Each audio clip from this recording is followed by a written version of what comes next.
And we're live.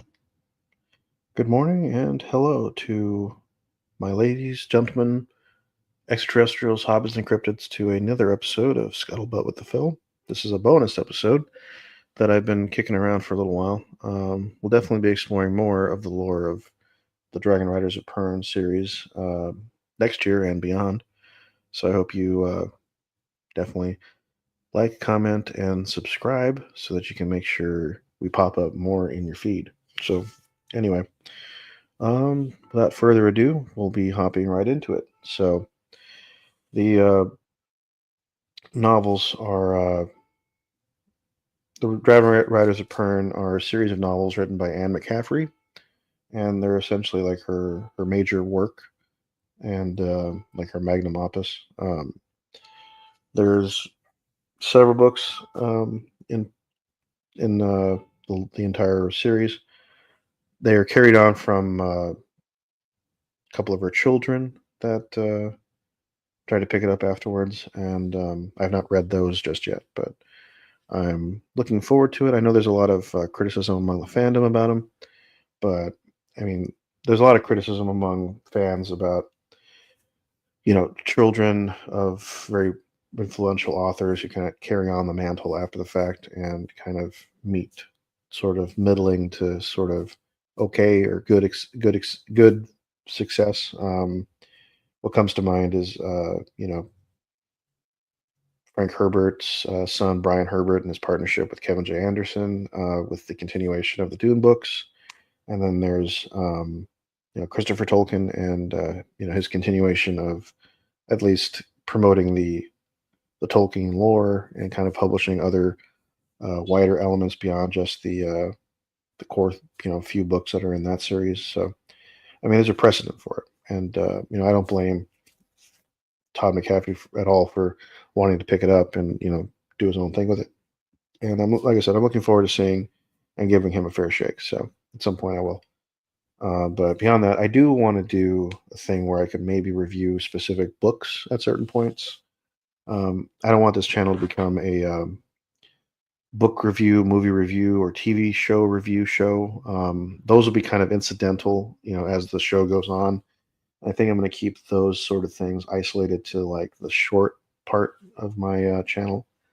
I don't really see myself wanting to expand on like a video essay of a certain book or anything. I feel like that's kind of more of a short, bite-sized video style thing, at least for my purposes here on this channel.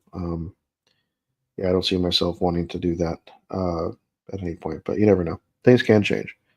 That is abundantly clear on pretty much anything. So, as we move forward, The Dragon Riders of Pern is essentially a novel series about a colony on a planet that's named Pern, and the element that sets it apart from other science fiction and fantasy is the fact that um, in the novel Dragonflight, they arrive on Pern um, trying to escape the aftermath of an interstellar war, and they kind of want to live a more simpler agrarian life as opposed to the lifestyle they would have had as part of this galactic civilization. So they decide to settle Pern, but in doing so, they encounter this like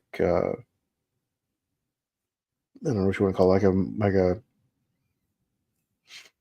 creature element thing, threat called Thread that basically falls down and can destroy any technology or like any life forms in its path. And Pern has these every 250 years or so. So they call them thread falls, and when they happen, they're very devastating to anything nearby. So, um, in order to combat these thread falls, a couple of scientists decide that they can take advantage of this local life form called a fire lizard, and they can genetically engineer them to basically become a lot larger and even uh, be flown uh, like a classic dragon. And so they do that work, and they basically genetically engineer them to become essentially dragons that we would call them on Earth. and they go ahead and they fly them through the skies to burn down the Threadfalls. And so um, you have these dragon riders that are trained in weirs, I believe, if not the holds. Um, yeah, so basically you have like a society built around specific settlements, and these are broken down into different weirs, holds, and craft halls. So you have these different elements, and they kind of all play together because it's not a united civilization. It's kind of like city states, and they all operate differently, but with different customs. But all of them are united in that they have some element of you know of a dragon rider element. But yeah, one of the things that I think is interesting is that because of this kind of science fictional element blended with fantasy, you end up with I mean, the fantasy element only comes from the dragons and then the fact that they're fire breathing. But um, beyond that, it's not exactly um, a one-to-one fantasy, especially since um, the science fictional elements are always present. And even Anne McCaffrey always felt that this series was more of a science fiction series than it was a fantasy series, and it was only like aesthetically fantasy. And I think that that is the important distinction here. And one of the things that I did try to do in my engagements with the Pern community was try to share the fact that I published or rather, I submitted, and then um, Storm Dragon Publishing published um, my short story Dragon Dash, which was essentially like a dragon race through like a really long canyon on another planet, sort of modeled on Pern. I mean, the whole story was basically my Dragonriders of Pern fan fiction. So I'd never done that before, but when I did it, I was very pleased with the product. It's sort of a deviation from how I normally write my stuff. So I don't know, something about it, I think. Just the experiment and just trying to do that was worth of a shot. But yeah, I submitted that. The fact that I had done that had been released to the Dragon Riders of Pern community, and I think that my post about it is still pending. I would have thought that they would have deleted it by now, given the fact that it's been sitting there a while, and there isn't really any clear indication like you're supposed to like not promote anything, but it's one of the reasons why this specific stream is not going to be promoted there because I feel like they may not appreciate it, but I do my best to get the word out about the Dragon Rise of Pern, strictly because it's been something I've enjoyed since I was a kid. But um, yeah, when I was a youngling, circa like 2001, 2002, I made my first bit of money mowing my grandma's backyard because it was getting pretty jungly back there. I did that. She paid me like 20 or $30. I forget exactly what. And I went down to it was either Borders or Walden's Books, and I bought Dune. And I was pretty big into Dune at the time because I was hanging out with some people in the little trailer park we lived in that really loved the 1984 Dune movie. And yeah, they're kind of weird Dune purists in that they think that one is the best movie. I think even to this day. But I think maybe like 6 months. It was a matter of months later, and I went to probably the same place and bought my copy of the Dragon Riders of Pern, Dragonflight, and that was my first initiation into the Dragon Riders of Pern novel series. And so when I kind of went through it, I don't know, I was really fascinated by this blend of science fiction and fantasy aesthetics, and something about it really resonated with me on some weird level. I don't know exactly what, but yeah, I wanted to see more of this world. I wanted to see, I wanted to explore, um, whatever could be done in this world. And that's one of the reasons why, if I was ever offered a chance to do either a Dragonriders of Pern movie or TV show, I would jump on the chance. I doubt that they will. I get the impression that majority of the fandom of the Dragonriders of Pern are like mostly women, and I don't know how they would appreciate a man kind of hopping in there. I mean, I think they would just appreciate my passion and my desire to do so, but at least that would be the ideal. But I understand the trepidation, so I wouldn't fault them for that. But one of the things I do want to eventually do is do a reread on all the books and explore all the different elements that are present in that. Because I believe that you have a lot of great characters, especially in the first set of books, that I think are worthy of sort of dissecting and exploring on a larger level. And and even the world itself, because I believe it's a world that lacks any form of spirituality, any form of religion. These people just kind of live to live, and something about that's kind of interesting. I mean, when you eventually get to the Harper Hall stuff, and kind of exploring the lore of the Harpers and all that, you even get an element that you don't see in any science fiction thing or project that I still have yet to see. I just can't think of anything else that has, but there's an actual soundtrack that's been designed by Anne McCaffrey and a few others, where you can kind of get a soundscape of what the Dragonriders of Pern would sound like. You'd have Robinson and his theme. You'd have different kind of things popping through, and these sounds. And I'm down with all of it. And if I was doing an adaptation, we would definitely hear all of it, maybe with more modern sprucing up of the musical elements. But I would change nothing. It would all be the same. And I do recommend people check out the album. It is available for free on YouTube. So if you have YouTube Music, definitely take advantage of that. I'm not sure. I imagine it would be available on things like Spotify or Instagram, because I did post some videos when I was advertising for the Dragon Dash short story and Dragon Dreams, the anthology. I used Robinson's theme as a sort of musical um, element on top of the post that I uploaded. So it is possible to listen to it. So definitely possible. But actually, excuse me, I meant Dragon's Dawn was the novel that I first bought. Dragonflight is the first novel of the series, but it wasn't the first story that I had read set in the world of Pern.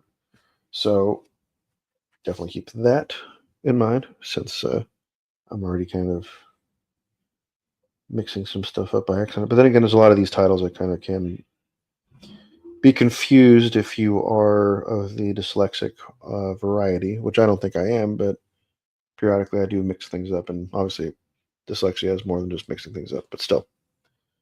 One of the things that I've always loved about the series is that, in addition to blending these science fictional elements and fantasy-like, worlds, is this, bonding between the dragons and their riders. Because I mean, you have all these, different colored, dragons. They're not all the same. You have the telepathic bond, which I think there's elements that have been going through culture right now that I don't know. It's kind of strange in the sense that um, you had in Avatar the James Cameron films. We already discussed Avatar: Last Airbender in the last hour, but this is a different Avatar. In Avatar, the James Cameron stuff, there's this element of telepathic bonding with these like sky creature things that are essentially kind of like space dragons, like they have in Pern, but a little different. and how you bond with them in Avatar is a little more uh, different than how you would bond with the dragons on Pern. So that's sort of an interesting parallel. And then you have, the live action How to Train Your Dragon stuff coming out. So now you're starting to see um, dragons be rendered in all of their glory on the big screen in live action in droves. So I mean, you have these two things and a few more things that I've noticed that kind of you have all the elements needed to adapt a live action version of the Dragon Riders of Pern without actually having a Dragon Riders of Pern uh, movie or TV show available on the market right now. And there was talk about them doing one back in the 2000s. Ronald D. Moore, the creator of the show I just reviewed on Anti-Derivative Jill's channel, For All Mankind, and he developed the remake of the Battlestar Galactica television series in 2003. So he was approached to do a rendition of it, I think, before he went into um, his version of Battlestar Galactica. And I think I'm still kind of curious as to see what would have happened with that, since Ronald D. Moore is a very strong writer. He's really good at character stuff. He's really good at world building. He's one of those writers who's able to balance both in a way that feels authentic and feels earned. And yeah, I mean, I would love to have seen what he would have did with it, and it's a shame that we'll never be able to. But I hope that one day we're able to see something, because I mean, one thing that'll set this apart from everything else is that the dragons that appear on Pern, they not only, in addition to their fire breathing elements, they have the capacity possibly to teleport or even time travel. And at that point, we get kind of crazy. But I feel like that should still be seen for all of its glory, since it's so unique. But yeah, I don't think there's anything. I mean, there's maybe a handful of stories that try to like ape off of Dragon Riders of Pern, but I can't think of any off the top of my head. But it was kind of weird because with Dune is so dense and lore heavy, and I love Dune. Dune is my favorite, but Pern is not that. I mean, Pern has a lore element, but it's not as extensive, at least in terms of like the Dune density. But um, Pern is still good. Pern is still top quality science fiction and fantasy, in my opinion, or fantasy like elements. But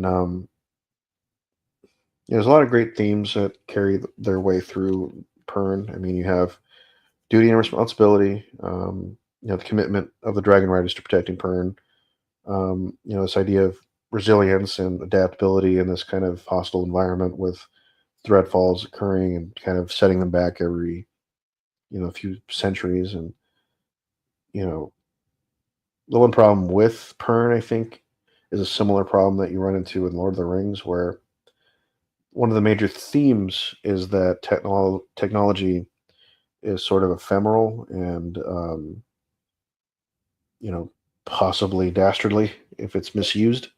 So that element goes back as far as we can throw it in science fiction history. I mean, you can go back all the way to Frankenstein and explore the idea that technology, if developed in the wrong hands, can have unintended consequences. And that element and that theme, we've seen all the way down to the Terminator film series. I mean, Terminator, and then the new Battlestar Galactica, explores the elements of AI taking over and forcing humanity to you know be under its thumb and all this, and so those big elements um, are kind of always present in science fiction. And so with Pern, you have a agrarian society that's kind of like not trying to make a whole lot of technological progress. They're sort of, in some ways, like space Amish people, and I think that's kind of fascinating in that I don't think I've ever seen anything rendered quite like that in the genre. At least that was portrayed positively. So there is that.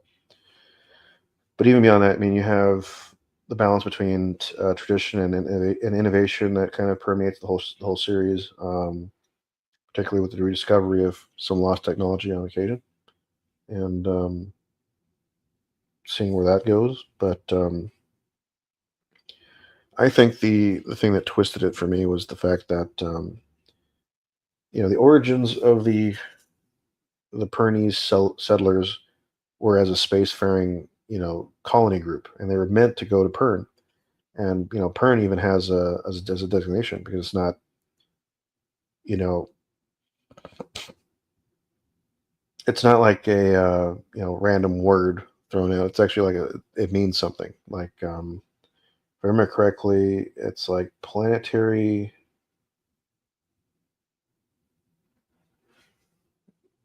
I forget what the exact thing is, but it's like planetary. I forget what the E stands for, but the other two letters are resources negligible because the planet Pern is resources poor. So like there's no metal or anything that they can mine to help them create more, you know, advances in civilization. Like the Pern people will never go into space on their own, at least not without the aid of the dragons. So I think that's kind of interesting in a way, and I think that there's a way to play that up a bit. Um, yeah, because I don't see them ever being able to hop into space without some kind of a sort of diesel punk element that hasn't really been promoted that much throughout the franchise or the series. But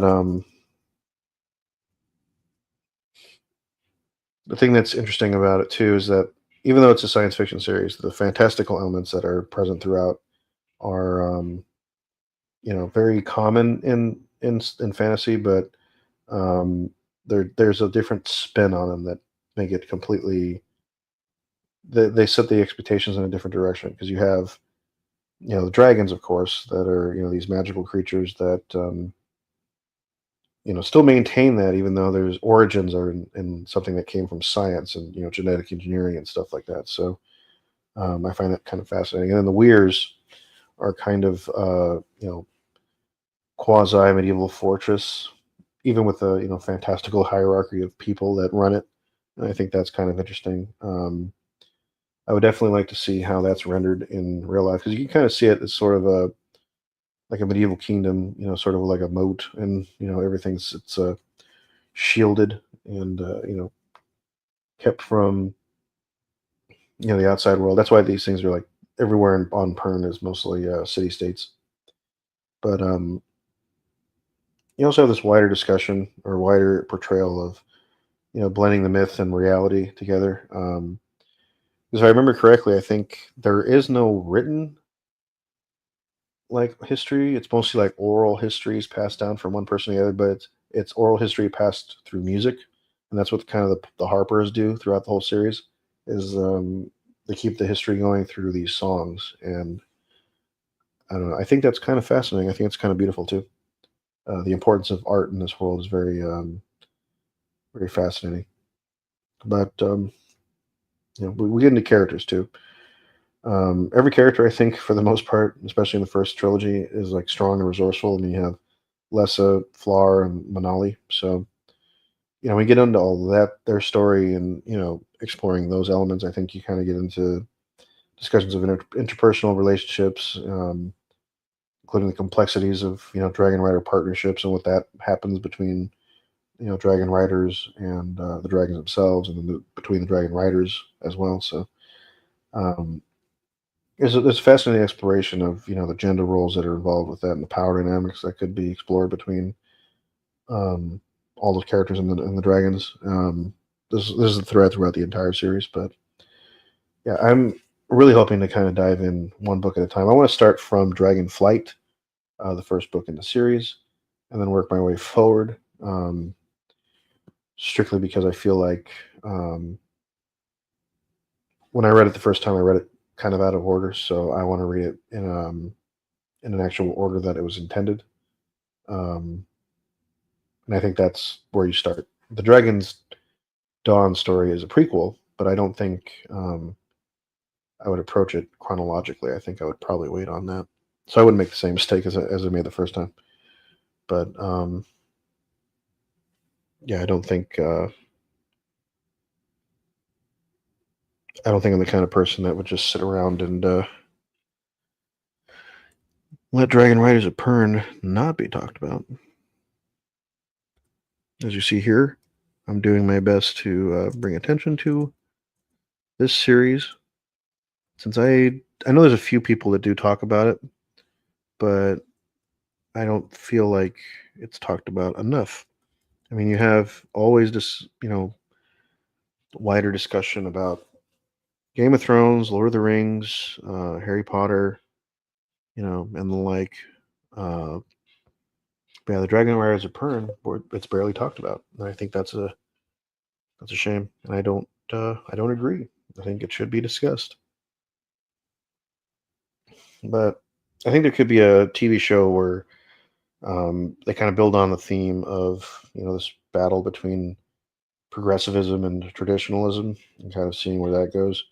Because I mean, you do see represented throughout the series non-traditional relationships, even same-sex partnerships among some of the Dragon Riders, and I think that's interesting and kind of ahead of its time in many ways. And I don't think that for that alone, I don't think it's worth giving up, since it's such a key series in terms of representation and bringing that up to the wider audience. So, I mean, the thing I don't want to understate though is Anne McCaffrey's legacy and the fact that she broke ground as a female author, openly expressing herself. She wasn't like James Tiptree or some of these other authors who've kind of had to mask their name under sort of a male pseudonym to get their work out. She used her actual name, and she was successful in blending these elements of sci-fi and fantasy together. So I find that very interesting. But beyond that, Dragonflight was the first science fiction novel uh, written by a woman to win a Hugo Award. And the Hugo Award is the biggest thing you can win in the science fiction community. And the fact that she was the first person to do that, I think, is very laudable and very something I do want to honor here right now. And I think one of the things that I do want to kind of pick up on in a later review of the series are the kind of critical discussions we have about the series. Because I mean, there's tons of themes to explore, tons of things to see, and then we can kind of. I would love to invite fans on to kind of discuss the enduring popularity of the series, especially as it appeals to just science fiction and fantasy fans. And then I'd even love to explore more of the spin-offs, the supplementary works that help expand the Pern universe. I'd even love to get my hands on an atlas of Pern. I do have the maps that are in uh, the sort of later pages of the Dragon Dawn book, but yeah, I want a big that big atlas would be cool, and that would be a great Christmas present if anybody has any ideas in mind. But yeah, I mean, I think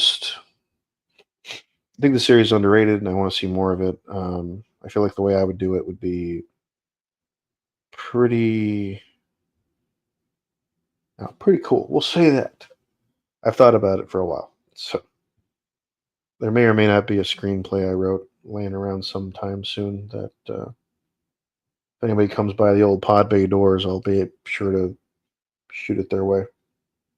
But yeah, I would love to dive into more of the entire series, but I think I'm going to leave it here for now. While I go on to prepare for the last episode of our day, which will be the State of the Channel episode, and that'll be starting at the top at 11. I'm hoping that we can get that to you on time, but if we can't, I do apologize. But that is the goal. But anyway, as always, I hope you don't forget your towel. I hope that you don't panic. But always remember, so long, and thanks for all the fish. And also, before we go, ad time. So, The Scuttlebutt with the Phill show is brought to you by Vega Aerospace. Vega Aerospace. In space. No one can hear you.